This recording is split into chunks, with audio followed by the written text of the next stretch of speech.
Hi everyone, my name is Ryan, and I'm currently an intern at the Center for Cardiac Fitness under the Merriam Hospital in Providence. As you can tell by the title of this video, we're going to be going over 8 exercises that you can use to help you prevent falls. Now these are balance-centered exercises, but before we get into them, I would like to go over some acknowledgements. These are going to be, while I am wearing professional clothing, this is just for familiarity's sake. While performing these exercises, it would be prudent for you to wear loose, comfortable clothing so that it doesn't inhibit your movements. As for your footwear, I would suggest sneakers so that you have ankle support and good contact with the ground. If you are on a carpet, being barefoot would also work so that, again, you have good contact with the ground. I'm going to be providing repetition ranges and hold times for the movements performed. These are just general recommendations. They are not to be implemented unless you have talked to your case manager and they have told you to do so.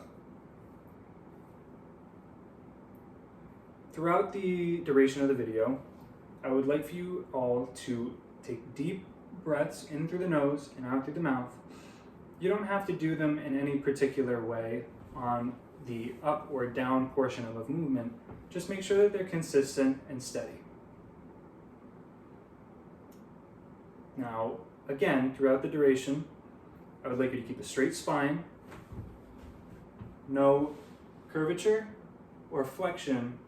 All right, we want to keep a nice straight spine with our core engaged so that we keep our lower back protected.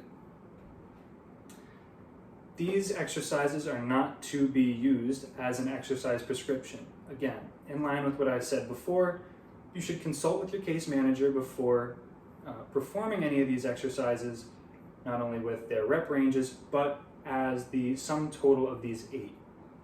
Your case manager will go over which ones he or she thinks are a best fit for you, and they'll go over a general prescription for you to follow.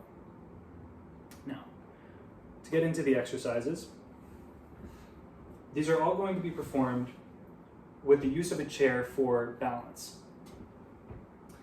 As you progress, and again, talk to your case manager, you should be using this for less and less support. You should be putting less and less weight onto the top of this chair. So let's begin. Our first exercise is going to be a standing tandem.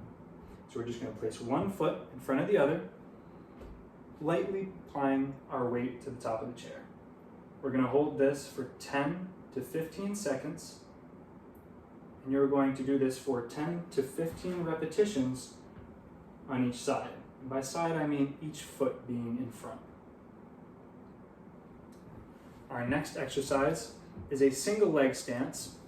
To perform this, you can either hold on with 2 hands and lift one leg up. You're going to hold this pose for 10 seconds, again for 10 to 15 repetitions on each side.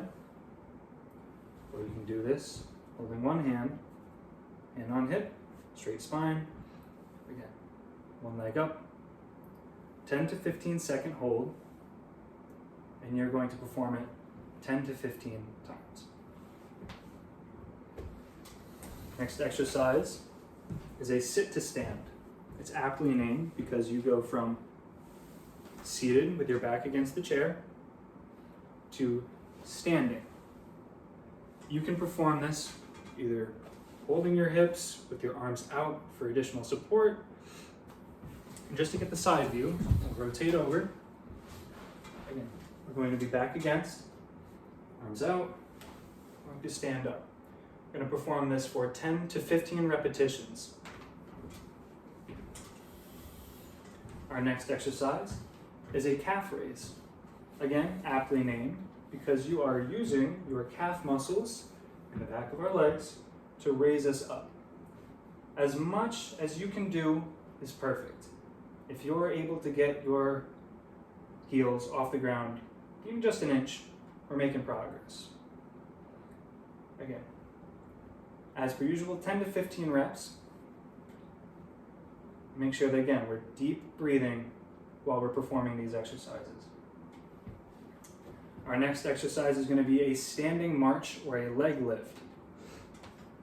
To do this, instead of the single leg stance where we picked our leg up, this one we are going to be picking it up in front of us. Now you can do this similar to the single leg stance where you either hold with two hands, bring up. We're holding for 10 to 15, and we're doing 10 to 15 repetitions. Or we can do this one hand, hold, just like so. Next exercise is going to be a side or lateral leg raise. Lateral just means to either side of the body. To perform this exercise, you're going to, again, either using two hands or one, swing your leg in line with your body, just out to the side. We're going to do this for 10 to 15 repetitions on each side before we move into our next exercise, which is a supported lunge or warrior pose.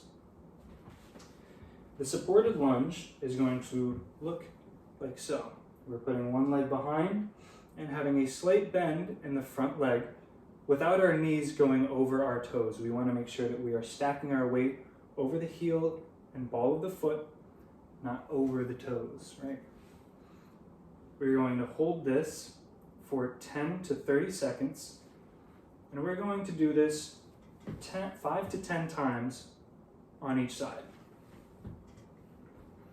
Now our last exercise is a beginner tree pose. And the reason this is last is because it has a string of progressions that, should you progress with these exercises, your case manager might have you go into some of the more difficult iterations of this movement. So the beginner tree pose looks like so. We are going to be pointing our toes to the ground and resting our heel against the midline of our leg. We're going to be supporting on the chair, maintaining our posture, and doing those deep breaths. An intermediate tree pose would have our leg come a little bit higher up on the leg. An advanced would be even higher. And the last form of the tree pose would be without the support. We would be doing the advanced with our hands right up in the air. Now, if you've made it to the end, thank you so much for watching. Again, consult your case manager before performing these exercises, and good luck with your rehab journey or your current route in maintenance. Thank you so much for watching. Bye-bye.